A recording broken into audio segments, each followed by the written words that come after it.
This is the Chug Life Podcast.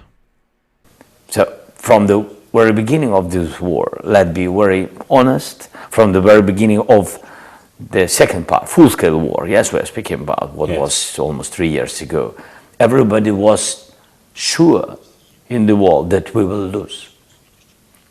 We have to be very honest when we speak with the people, because we didn't have any huge support, real support. We've been not weaponized, yes, if it's right word, weaponized, with weaponry, yes, like Russians. We didn't have so many people, we didn't have such big army, and but we had our attitude to ourselves, first of all. And that I always shared with everybody that the most important our weapon, it's our people. And to lose our people, it doesn't matter what weapon we will have, what kind of technologies and etc. It's nothing. Yes, really, it's nothing if you compare with our people. I'm watching with a foreboding dread what is happening in our country right now. A president who watches a plane go down in the Potomac and suggests without facts or findings that a diversity hire is responsible for the crash. Or the Missouri Attorney General who just sued Starbucks, arguing that consumers pay higher prices for their coffee because the baristas are too female and non-white. The authoritarian playbook is laid bare here. They point to a group of people who don't look like you and tell you to blame them for your problems. I just have one question. What comes next? After we've discriminated against, deported, or disparaged all the immigrants and the gay and lesbian and transgender people, the developmentally disabled, the women, and the minorities, once we've ostracized our neighbors and betrayed our friends, after that, when the problems we started with are still there staring us in the face, what comes next? All the atrocities of human history lurk in the answer to that question. And if we don't want to repeat history, then for God's sake, in this moment, we better be strong enough to learn from it. Howdy, everybody. Welcome to another episode of the Chug Life Podcast. Today is February 26th of 2025. And boy, do we have a lot to catch up on. It has been a very, very interesting couple of months, hasn't it? And we have so many new developments across the world, and especially in the U.S. For some that may be aware, we had a pretty huge shift happen in November of last year, and now Trump is in office, and there was a million reasons why this happened. It's not, a single issue. There was so much at play, and it's genuinely, I think when people look back on it, it's going to be one of the most complex elections in modern history. There was so many different things and issues at play. And, generally, I find it a little mind-boggling. You had issues of gun rights at play. You had issues of cybersecurity, hackings. You had issues times 20 billion on the foreign issues front. We had Gaza. We had Iran. China, Taiwan. We have quite a few diplomatic issues going on in Europe. It's, like I said, it's incredibly complex. So we're going to kind of dive into some of the results. We're going to peek open the onion that is the promises of Trump and the results of the first, going on 4 months of Trumpism. And firstly, we got to talk about Elon Musk. What a turn, and just what a complete it's just a complete 180. I was going to say 360, but it is unreal, But I'm sure a lot of folks that were well in tune with how he is, who he is, and the why, being that his family used to be Nazis that fled Canada because they were Nazis and decided to go to South Africa. Allegedly. I don't even, think it's allegedly anymore because one of the family members that said that, but I'm just going to put that out to save my ass just in case. I find it really ironic that all of the people from Trump's inner circle are all people that were heavily affiliated with Ghislaine Maxwell, is it? Yeah. And Jeffrey Epstein. And I find it really interesting as well that a lot of the same reactions from conservatives regarding all of these guys getting into power, it just tends to be, unanimous kind of consent to have these guys be in power. And even them knowing, even them having, the general, maybe they are, but, they don't really, they're giving these guys way too much benefit of the doubt, is what I'm trying to say. And I find it really disgusting that we're doing that for billionaires, specifically Elon Musk. This is a guy who inherited a lot of wealth, came to the U.S., and literally didn't have the correct permits to be in the U.S. for what he was doing. And not only is that just such a huge issue for the message it puts out, but also it's a huge issue in the fact that at the end of the day, there's a huge loophole that you can only get through if you're really rich. And that is, I think that's a lot of us are going to be really pissed off about that. And we should be really pissed off about that. And frankly, I think also it's, it's not shocking per se, but, it kind of just, it leaves our jaws just dropped because it's so flagrant, You go from having a very sizable amount of wealth, and then suddenly you are the richest man in the world after having usurped multiple companies and ideas and platforms, and essentially abuse your wealth to be able to buy people out of their companies and be able to, grift the idea out of a company and the blueprint and then put that on for your own business and your own venture. And it's, the Mark Zuckerberg Facebook scandal type thing, but nobody even speaks about it. And I find that also very interesting.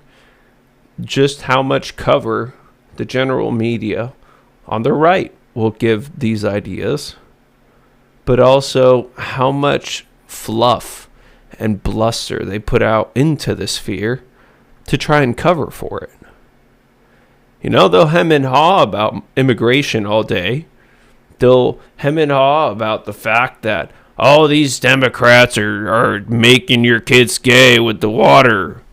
They're out here trying to defund the Department of Education and U.S. aid and all of these pretty solid and well renowned programs just so they can go and say, hey, we're saving you money. But don't notice that Your teachers are understaffed by a mile. There are no teachers' aides.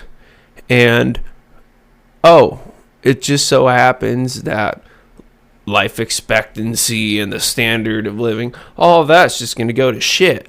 Don't worry about that. They've outright said, hey, you're going to have to endure this hardship so we can, maybe be better,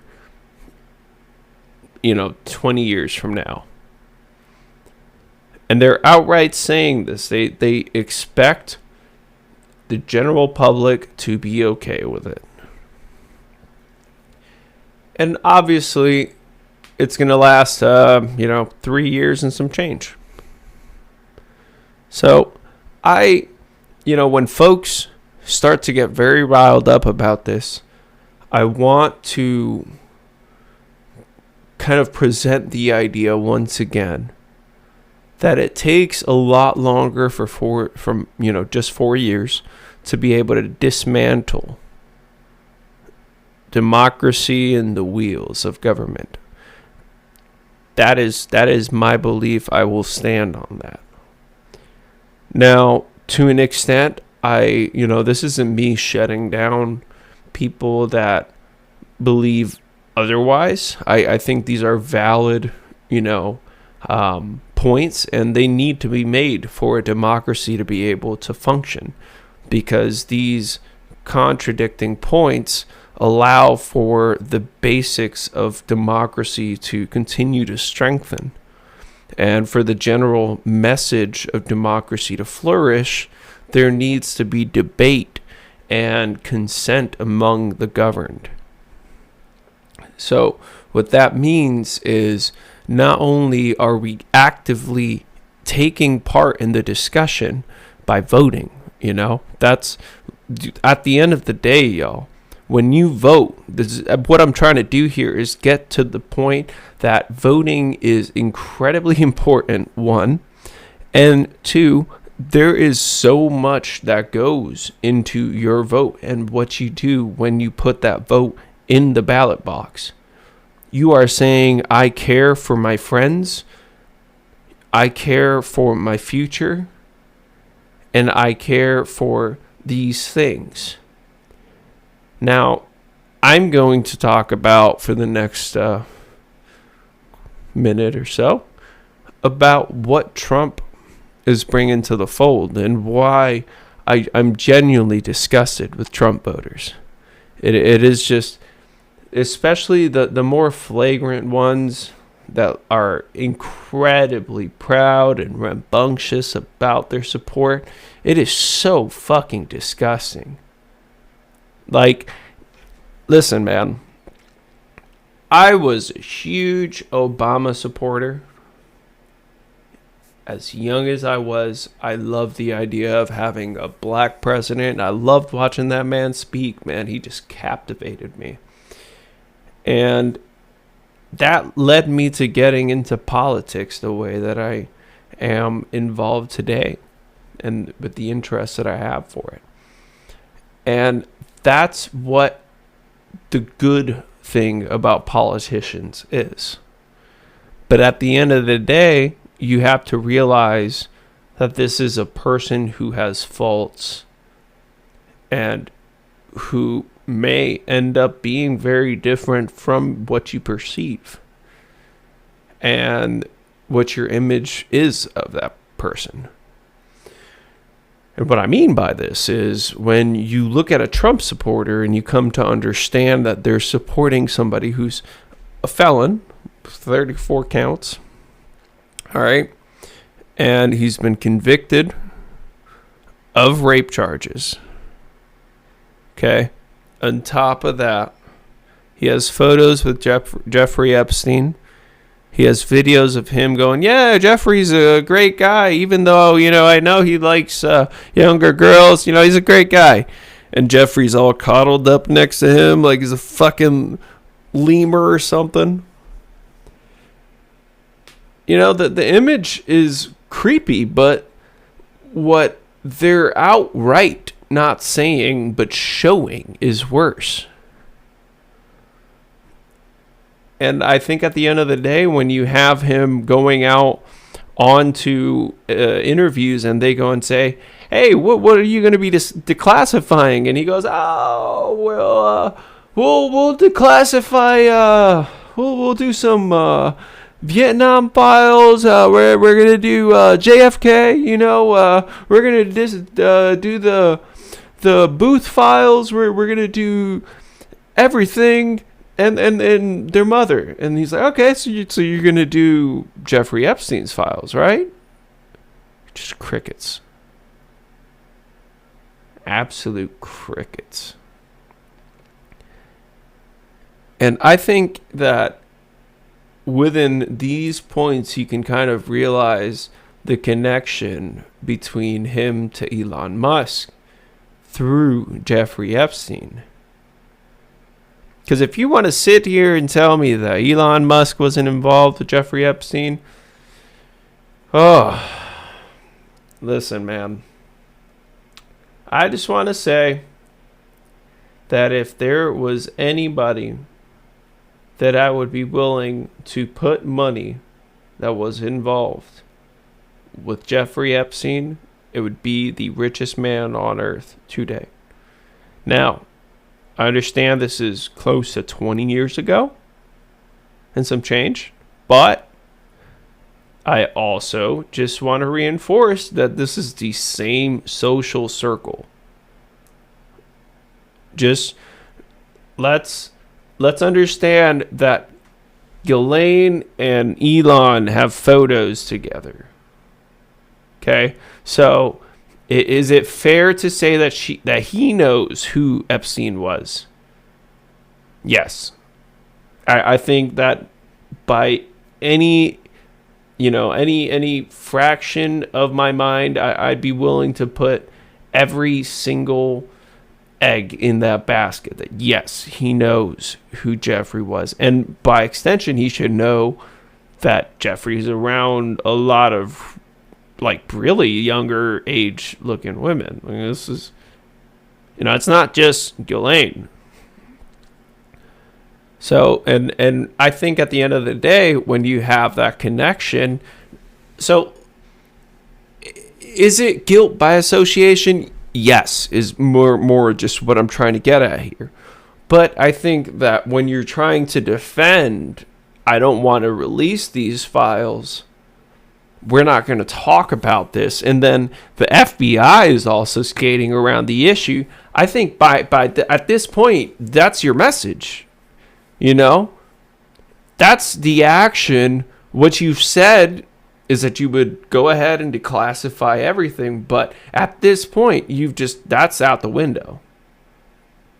We're hoping you forgot. So, is it fair to say that Elon would know? Okay, he's into some pedophilic ass shit, and this might go really bad. Did the people around Diddy know that the freak offs might end up getting them into some issue later on? Did they know that he was beating the shit out of Cassie and doing all this stuff? Probably. But are you going to be willing to put your neck on the line for possibly a stranger in that situation? So I don't think that there isn't, there is some merit to that argument. I do believe that these are all, one pea in a pod type situation. These are all in the same circle. These are all friends. And these are all people that eventually stuck together. Now, Elon Musk, Donald Trump are best friends. And Elon Musk is in the Oval Office with his kid standing around licking the Oval desk, telling Trump to shut up. And Elon Musk is directing the press conference. Meanwhile, Donald is just sitting there like, just fucking, he's sick of this shit, dude. He's like, this fucking guy won't shut up. And then Elon just looking over, smiling like he's stupid fucking high on ketamine, bro. Like, you ever look at a fucking tweaker and you just see them, like, just gazing into the distance? That was Elon Musk at the Oval Office. Just fucking geeked out of his mind. Talking about Doge. And then the irony of that is that he goes to a conference the day after with CPAC. And this man has fucking shades on stage. And dude, you could just tell. Like, listen, man, I'm a stoner myself. I could fucking tell. But here's the thing. He ain't on that shit. He ain't on that weed, alright? We all know he's on ket. So if Elon Musk is out here fucking sniffing ket and jet, whatever the fuck you gotta do, and then hopping off into the Oval Office to talk to Trump about cutting fucking important government administration, what do you think's gonna happen a year from now? Let's just ponder the Trump attitude, the Trump way of doing things, and let's put that with Elon Musk and his notorious style of work, which is quite literally camping out in a fucking spot at the factory or whatever place for a couple of days and then bouncing and just having his workers doing the shit. He'll put the face on that he's doing stuff, that he's there, and then bounce. All right, it's typical CEO shit. Now, here's the thing. Those people that he's hired are incredibly incompetent. Not only are they incompetent, but they are also not trained for this shit. So, and you may ask, oh, what's the difference in incompetency and not being trained? Listen, you can be trained and be incompetent. All right? Trust that. Now, that doesn't mean that you're going to go and, like, let's say, fire all the heads of our nuclear department. You know, right? Right? You're not going to go and fire, a couple of hundred ATC guys. You're not going to go do that. You're not going to go and, per se, like, fire all of the general chiefs of staff. All right? No? All right. Look, at the end of the day, what I'm trying to get at is that there is a lot of rocking the boat happening. And generally what that means is either, in my opinion, this is where I think it's going here. I think that Trump comes in, rocks the boat so much. He puts all these cronies in all these great positions, right? He takes a guy from a TV show, puts him as a defense secretary, okay? He gets some other chick from a TV show and makes him the press secretary. Common stuff, honestly. But the really questionable one is taking another TV show host and making her the attorney general, okay? Do you understand? I just want to look. Let's just take a second here that we went from Merrick fucking Garland to Pam Bondi. All right? Let's just take a second here and just rip to law and order in this country. And listen, man, it was fucking hanging on by a thread to begin with. So, what is Trump gonna do? Right? That's probably the next thing in everybody's mind after hearing all of this, right? What do you think he would do? Okay. So you think after winning, he'd probably understand a few things after getting back into power. Okay, well, Biden's gone. He's done for. Never going to see him again. Never going to have to hear from him again. Probably. I don't know. We'll see again. Maybe next election cycle he'll want to do some stuff advertising wise, but he's not coming back. Okay, there's no shot. All right. So, what is Trump going to do coming back into power? And that lies in pissing off all of NATO. All right. And then on top of that, going and pissing off half of the country. And then taking a shit on Canada and Mexico.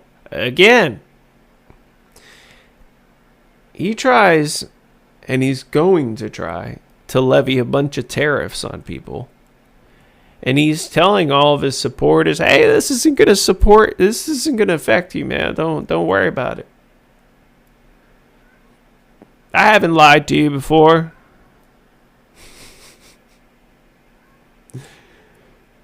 Oh, man. In another episode of the Leopard Party eating your face. Hey, don't worry. He's just coming to lick you. You know, folks seem to think that this shit won't affect them, just like they do with immigration, until they have their grandma get deported, or until they have a friend get deported, or it touches them. You know. People always think that this shit won't touch them until they knock on your door. And that is truly the thing that pisses me off the most about some of my so-called friends that support Trump. I don't have any friends that support Trump. Let me just say that. At the end of the day, if you support this shit, you can go fuck yourself. Not only grocery prices going to get worse, not only is everything going to get more expensive, but everybody is just going to fucking hate us. All of Europe won't respect us.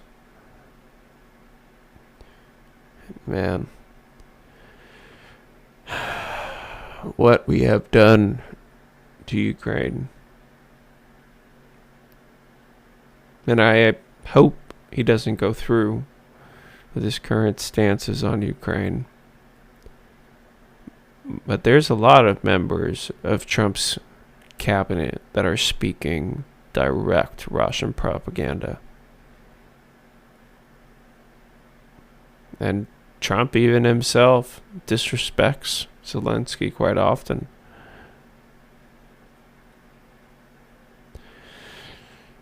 Trump is a very disgusting human being. I don't understand how people support him. But let's stick to some facts here, in my opinion. A lot of people that voted for Trump thought that he would be better on foreign issues such as Gaza and the Middle East, China, Russia especially. Oh, we all know about him in Russia. He'll end the war in 24 hours. That whole shit. Well, it fucking failed spectacularly.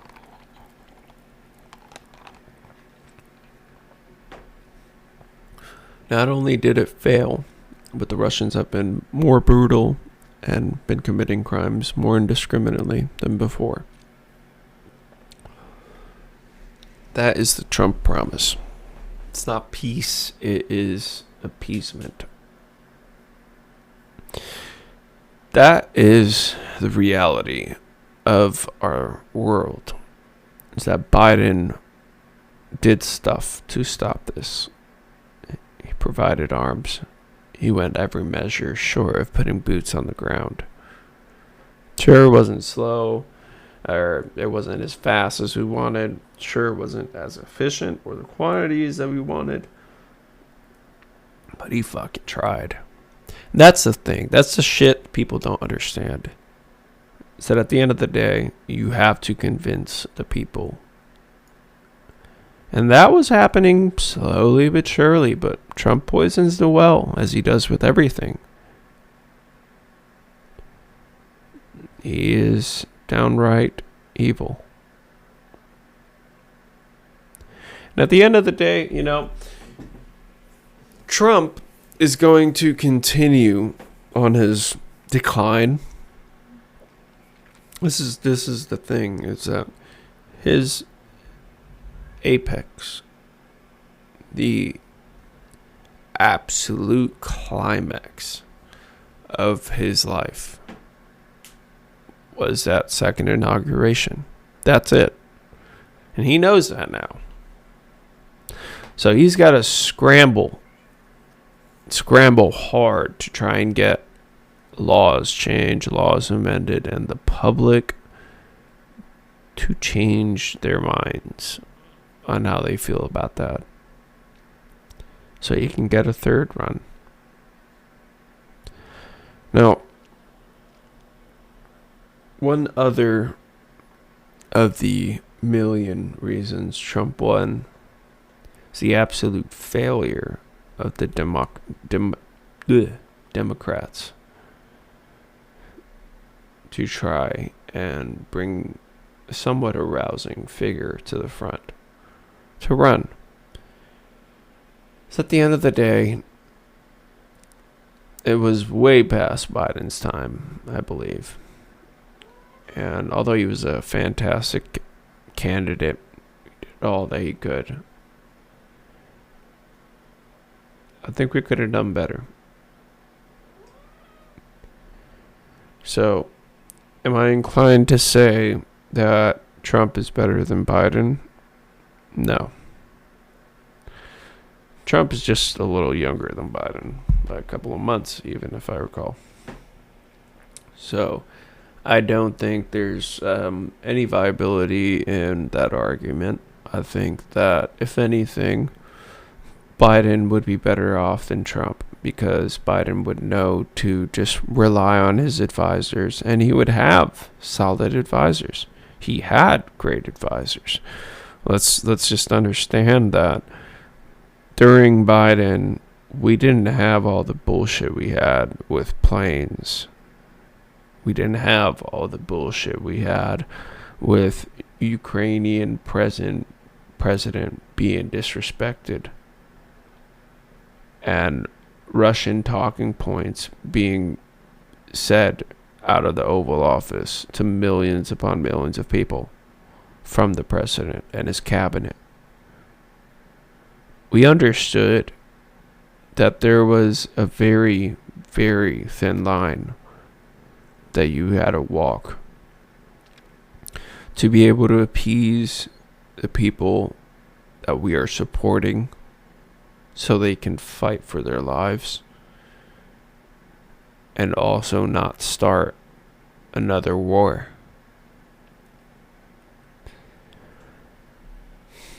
It's a very difficult thing to do, if you ask me. And I think that it was done quite spectacularly. You know, hindsight is 2020, man. You can look back at it and discuss everything that you want and say things could have been done better and X, Y, and Z. But at the end of the day, I think that Biden did what he could with what he had. And could he have done better with firing a few people? Sullivan. Yes. But we are where we are. And we have to move on. And we have to try again. So let's continue discussing Trump's excellent cabinet, right? These people that are going to support him and, put forward his policy and, do what his bidding is. And amongst them, we have the Deputy of National Intelligence, which is exactly what it sounds like, It's the person that gets all of our national intelligence, from literally everybody, the FBI, CIA, Five Eyes, all of that shit. And they get that information and present it to the president. They are in charge of what the president sees. And Tulsi Gabbard is famously reliable, right? Totally not speaking Assadist viewpoints, totally not backing Bashar al-Assad, and, totally not speaking Russian talking points either. Absolutely not. Tulsi Gabbard is a true hardcore American. Now, I do want to point out that Tulsi Gabbard did all of that. And on top of that, I also want to state that she is a cult member from a cult that her father started. And to this day, I'm pretty sure she's still in that cult. So there's that. Let's see. Health, right. Oh, God. Health Secretary. Who would even forget? Robert fucking Kennedy. Now, let's just polish up our memory here really quickly. RFK had a fucking brainworm. First off, let's just put that on the table so everybody can just understand that our health secretary had a fucking brainworm. All right. And we're not even going to start touching the surface on his vaccine denial and how fervent he is into conspiracy theories, because we literally could be here all day. And it's just, yeah, that's something you could research more and have fun with that, because it's a lot of shit. And Robert Kennedy is a piece of shit. Yeah. So there's that. Let's continue down the line, right? Earlier, we had spoken a little bit about Pete Hegseth. Pete Hegseth, the new defense secretary. And this is the guy in charge of our military. And this guy is an ex-news anchor-esque, but for Fox News, so not a real news anchor, one of those guys, like a talking head, famously loyal, and he is a huge family guy. All right, huge family guy. I think he's got 9 kids from 4 baby mamas. Dude, that guy fucking sucks. Why, you may ask? All right. It's not just multiple kids with multiple baby mamas. Don't get me wrong. I don't really give a shit. My main thing is that he was a talking head that got elevated into a position because Trump just fucking likes the guy. All right. And it just so happens, oh, he did a bunch of military shit back in the day. Well, let's make him the fucking defense secretary. Yeah, fucking genius. Anyhow, in our ongoing discussion, I wanted to mention as well that he is a drunk. And he has been caught, during a live discussion, taking drinks, drinking gin. He's came out and he said, "Oh, I don't drink beer anymore. Actually, I started drinking gin."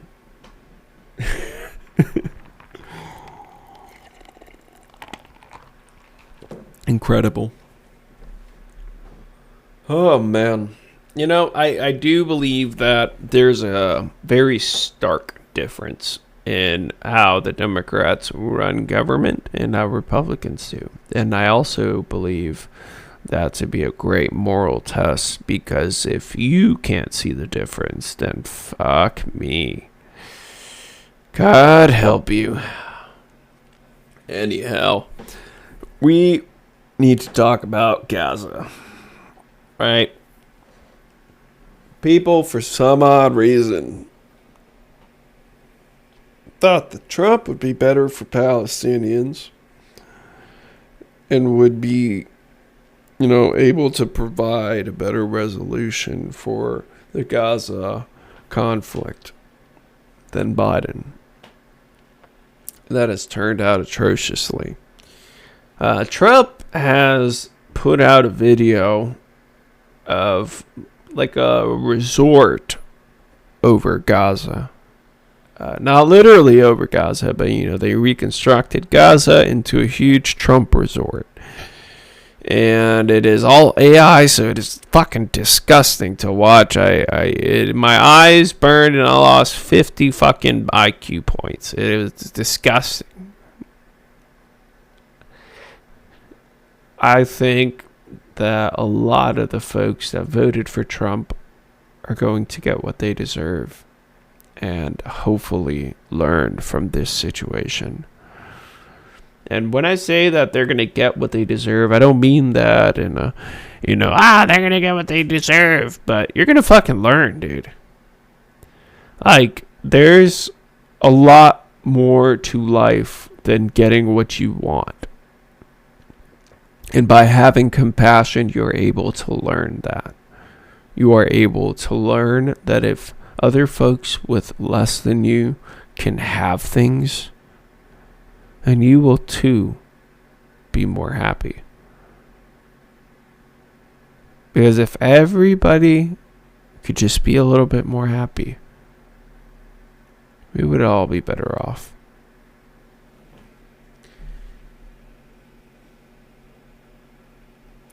And with that being said, ladies and gentlemen, I want to segue into our Ukraine portion of this. Recently, there have been huge developments. And what I mean by this is that recently, talks have begun again. Now, what does a Ukrainian ceasefire look like?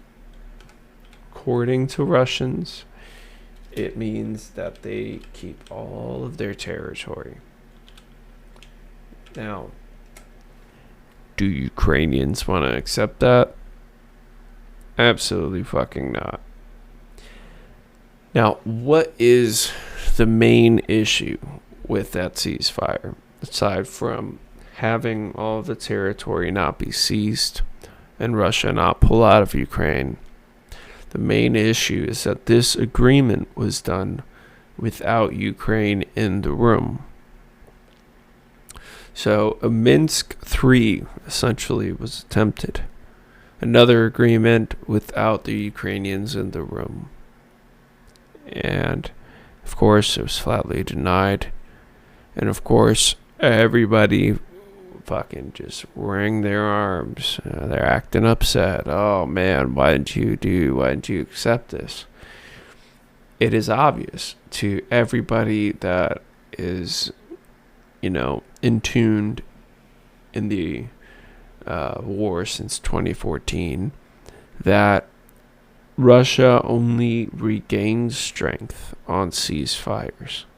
And without appropriate security guarantees, there is no way to be able to defend or help Ukraine in the case of a war breaking out again.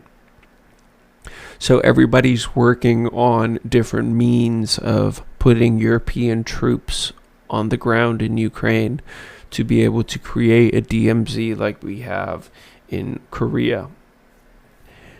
And that is where we are today,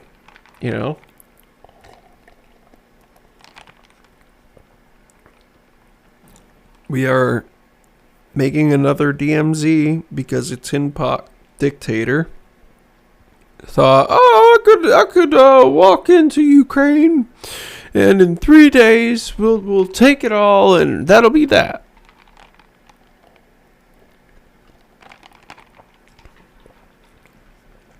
Ladies and gentlemen, it is now ongoing roughly 10 years since the conflict started, and 3 years since the full-scale war started.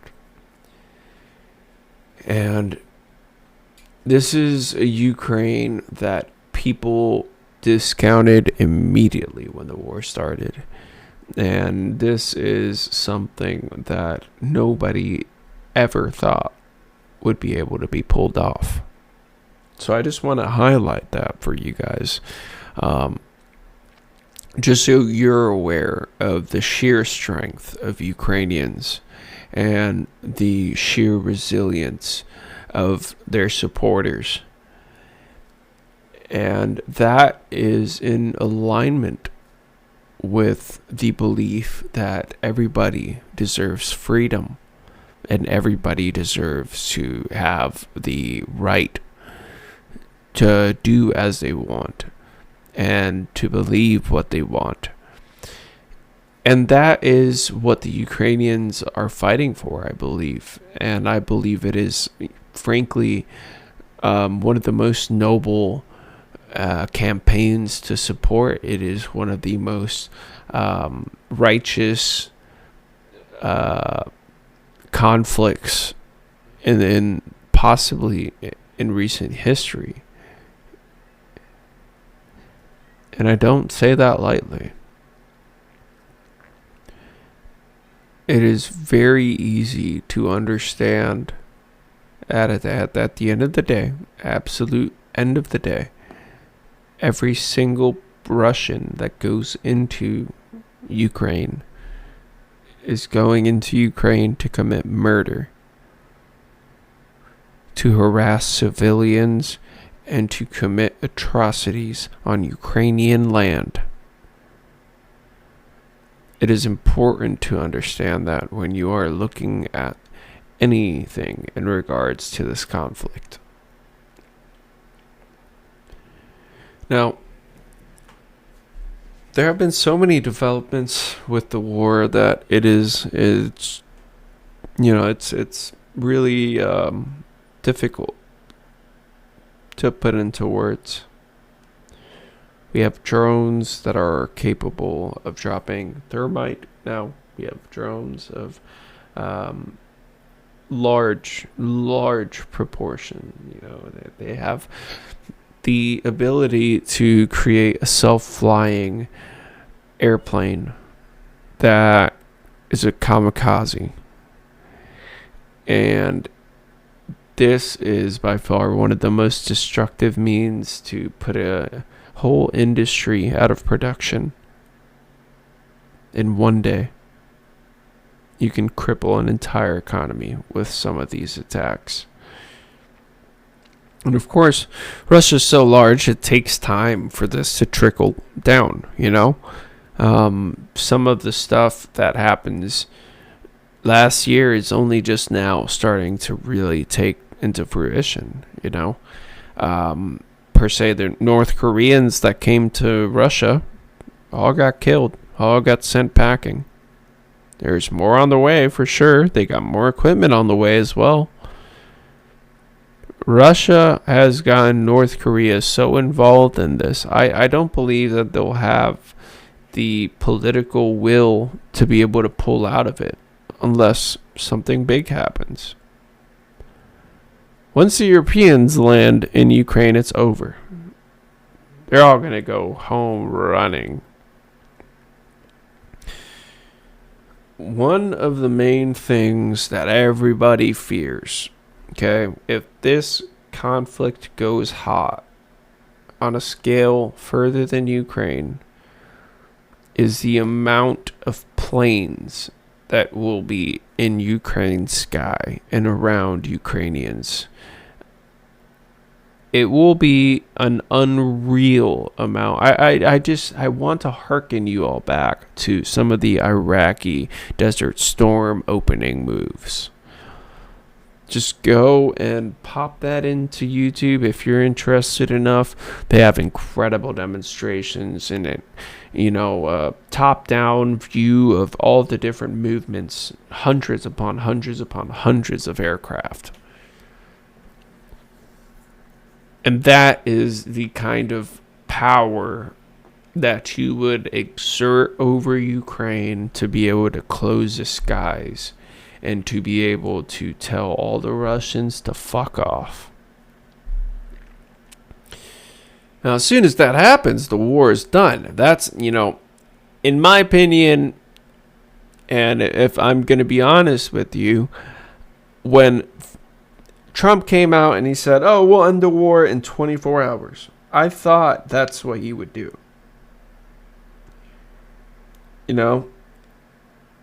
I understood Trump as more showboating than he is, truly. And the reason why is because Trump is kind of a go hard or go home type guy.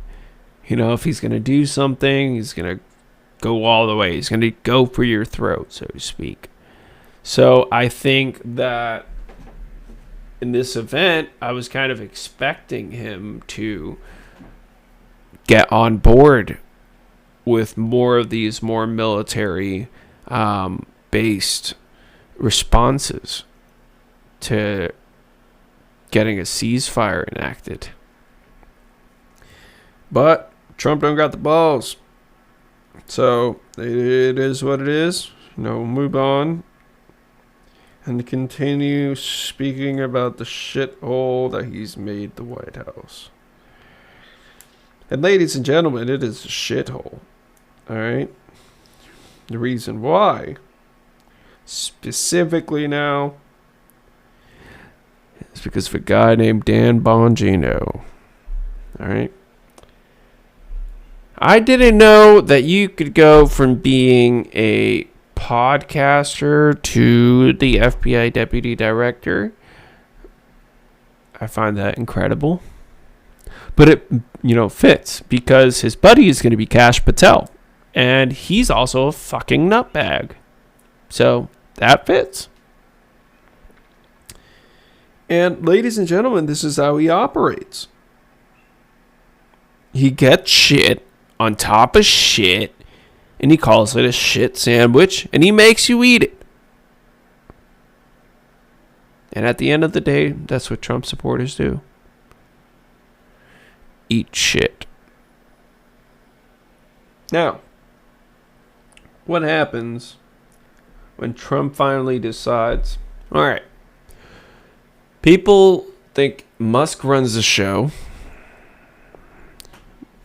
Elon thinks he runs the show. What should I do? Do we really think that a guy notorious for purging his whole cabinet isn't going to fire the guy trying to steal the spotlight from him? Or, counterpoint, is that the whole point to this plan? So Trump can do this nasty shit in the background while we're all looking at Elon acting a fucking freak in front of the Oval desk.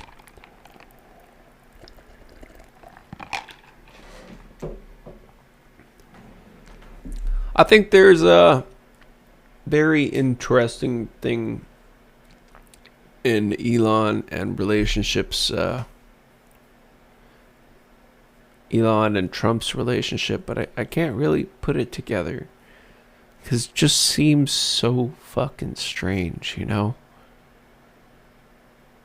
Here's a guy who's meant to represent all of these conservative ideals, right? Like having a good family, home, having a strong home, having strong Christian beliefs, and having all of these like gun beliefs and shit.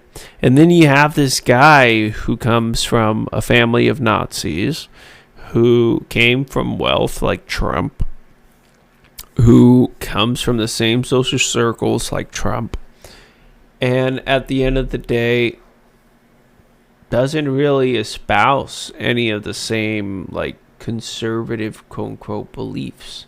He just has a fuck ton of bags of money.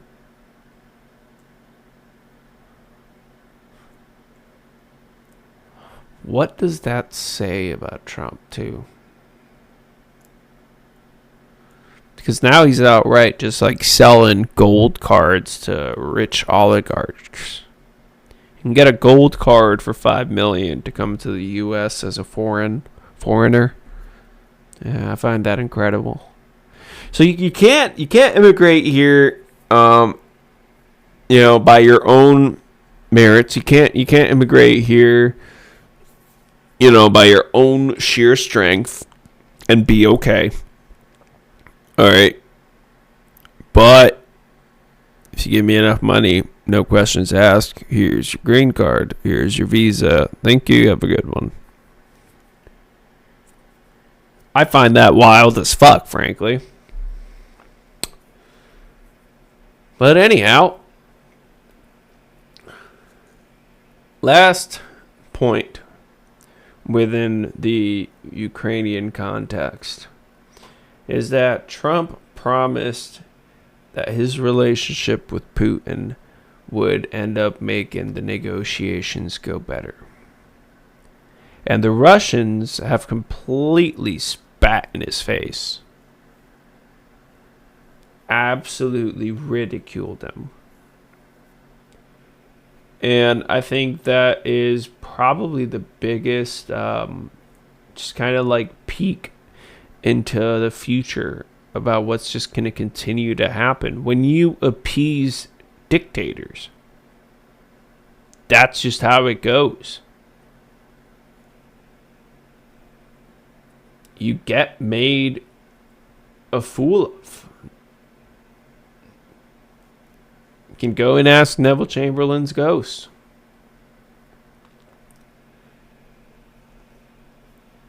It's very unfortunate that Ukraine's put into this position. And I hope the best for them.